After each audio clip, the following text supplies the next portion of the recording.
So let's get started with Eliza Lucas Pinckney. Eliza was a very famous person in South Carolina history. She was the first woman inducted into the Business Hall of Fame. And so we'll talk about her. She's considered an agronomist. That's what the indigo plant looks like. It's a member of the sweet pea or the pea family. And so you may have seen it along the roadside somewhere in your travels, and it may be the indigo plant, but you've all seen the sweet pea. It looks a whole lot like there are 700 species in this plant family, but there are only 2 that are used to produce indigo. One of them is an Asian side, out of the India area, and the last one you see is native to South and Central America. I've seen them in a variety of different colors. Here you see 2, and this is the picture that's in the books. And they have a single wooden stem.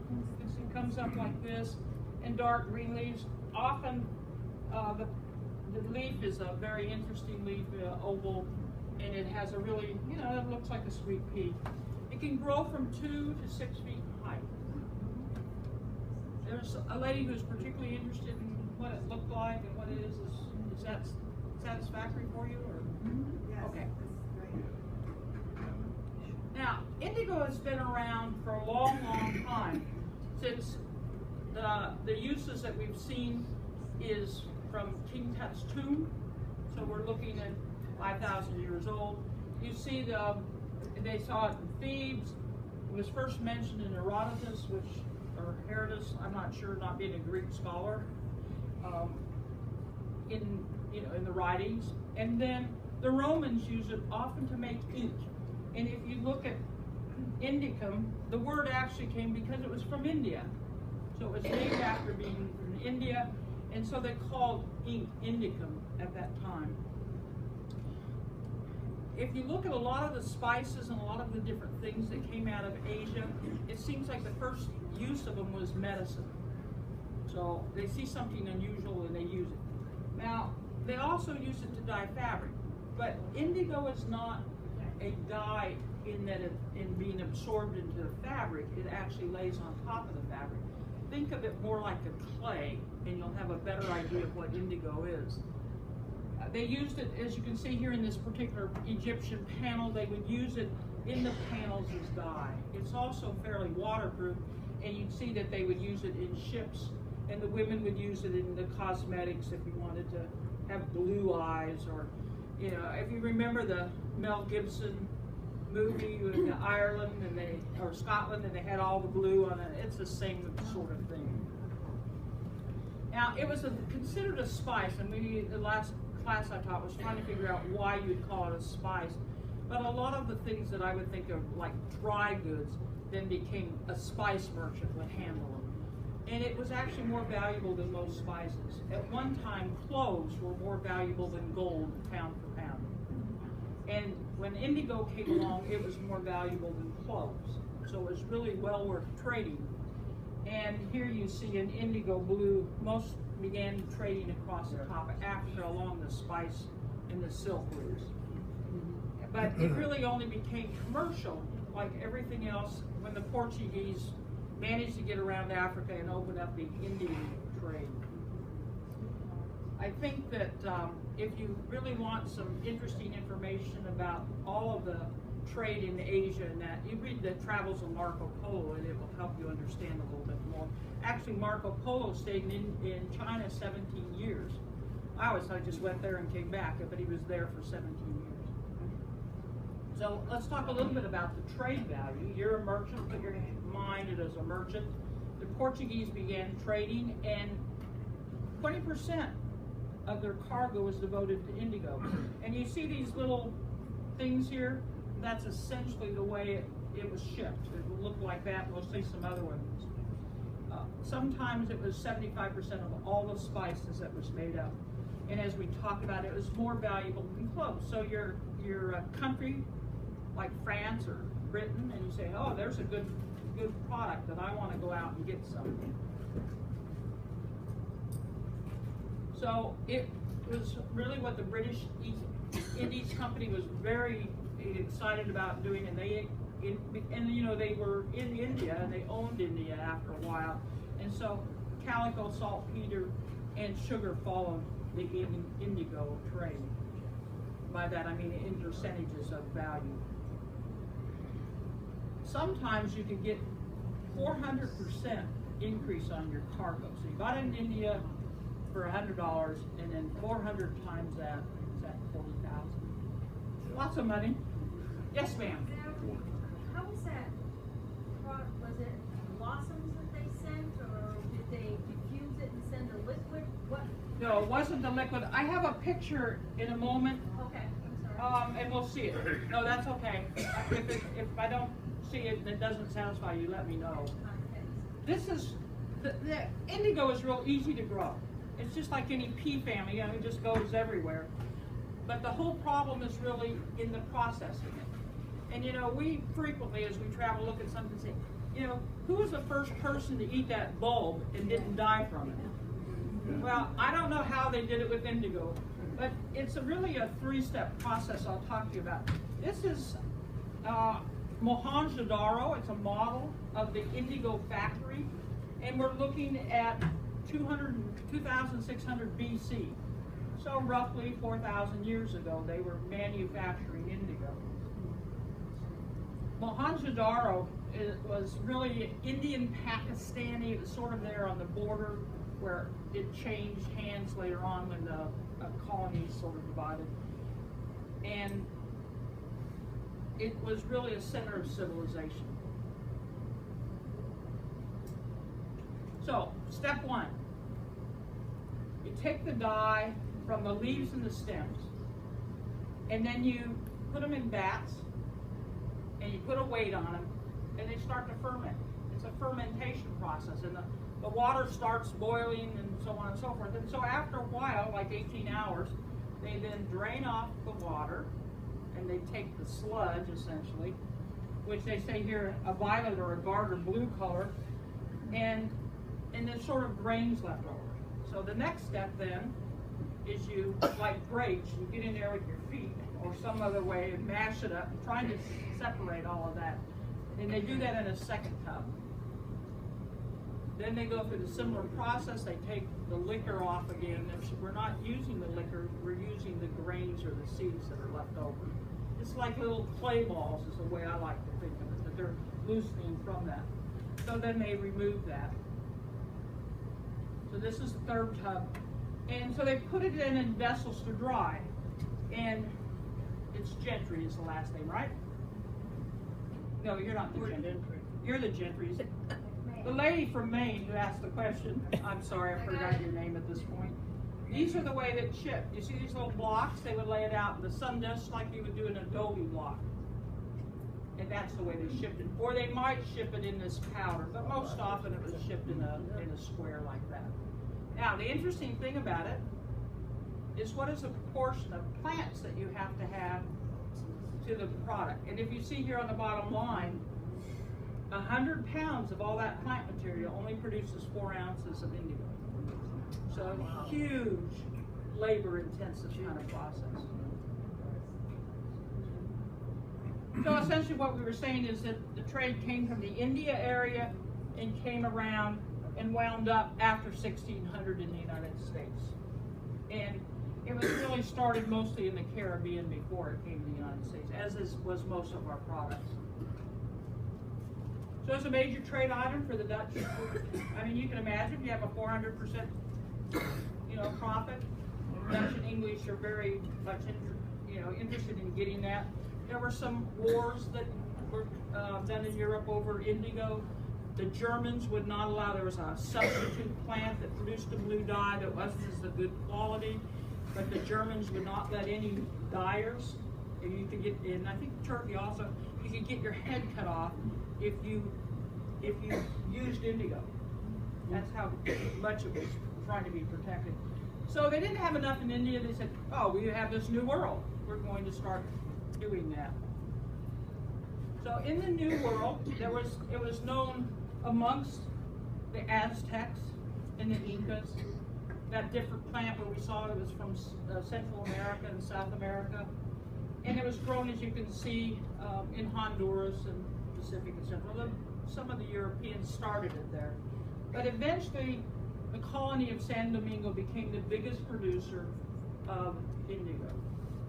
Now the indigo in England began because they took over Jamaica. The Spanish said we're more interested in further south and other places, and so the British was able to take over Jamaica. And as we saw the other day, sugar was very big, slaves, slavery very big. So how did it come to the United States? Well, you know, they tried to grow it in New York City. Manhattan Island, it didn't work out too well. The French went to Louisiana, they made it work. The climate's just a little bit different in Louisiana than it is in New York. And they began within 10 years to export. And it was one of our biggest crops before the American Revolution. And I think one of the reasons we don't hear about it very much is because after the American Revolution, you didn't hear it. It wasn't a crop that they grew. They went to I look at rice and cotton. I said, we had to subsist. We didn't have to have our money, whatever. We had to have food. And if you look at rice and cotton, that'll do it. So we want to talk about, this is a lady of South Carolina, Eliza Lucas Pinckney, and they're very big in South Carolina. There's still probably relatives or ancestors that are big here today. She was born, I think she was born in Barbados, where her father was a military person, and you can see she lived to be about 71 years old. She wrote this, she was a journal author, and every day she wrote what happened during that day. Her father inherited 3 plantations from his father. And so he said, oh, I'm going to go to South Carolina and work those plantations. Unfortunately, because he was in the military, and many of you I've heard are military wives and so on and so forth, they said, no, we want you back in Barbados. And so we left her. He left her to take care of everything, the whole family. She was the oldest. She was 16 years old. The mother had died earlier. So, anyway, we have some history of her, and I want to talk quite a bit about her. She was so important to the pre-civil and pre-American Revolution that George Washington was actually a pallbearer at her funeral. It is believed that she probably died of breast cancer, but in 1793, I don't know that we called it that, but that's what they believe. And interestingly enough, they cannot find a portrait of this woman that's an original portrait. They sort of make things up. This was a video that I was going to show you, but we're in the middle of the sound or the river or whatever it is, and we can't get it. But basically, it came in, and from the beginning, after 2 years that it came, and I'll talk to you a little bit more about how she did it, 5,000 pounds in the first 2 years, and growing to 130 pounds a year. And you know how much you had to plant to do that. So this is the home plantation, Waku. It was the smallest of the 3. It was where she did all of her agricultural experiments, not just indigo. She tried for a couple of years. Her father had sent her some material from Barbados, and it finally hit on the indigo. The first crop probably it failed, and she thinks it was sabotaged because when he sent her the indigo, he also sent her a Frenchman who knew how to grow the indigo, and he probably realized the potential and said, no, I don't think so. So when she got them the slaves who knew how to grow indigo, she was in a little better shape, and the next year was successful. It sits here, it's 17 miles from Charleston by land, 6 miles by river. So you know how they did most of their things in that day. And it's very nicely situated. This is a replica or a drawing of her plantation house over here. You can see that. But she is known for all of her experiments in development of agriculture. The second and third plantations were rice and naval stores. Naval stores being timber, and that was Garden Hill. It was inland on the Combahee, but in that time, it may have been in Georgia because it was still Carolina for a good part of that time, so it may have been up close to Georgia. 1,500 acres producing timber, tar, and all those things that you used in shipbuilding and building in general. The Wakama plantation, Wakama is a little bit further up the road a piece, as we would say, beyond Charleston, I suspect. Isn't that where you were? Up near Myrtle Beach, it's close to Myrtle Beach.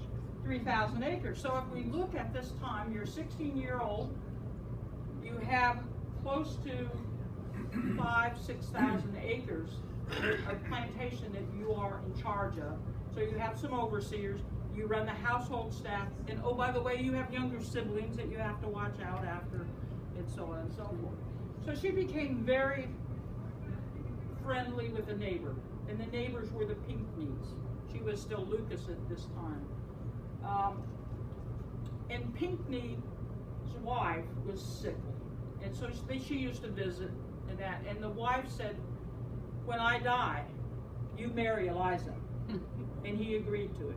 I don't know exactly the age difference, but you can now, she's not only responsible for those 6,000 acres, but he had a lot of acreage too, in a lot of plantations. The Pinckneys were very prominent lawyers, statesmen, signer of the Declaration, and so on. But she was a giving person. She said, indigo is too important. I can't personally grow everything that is needed.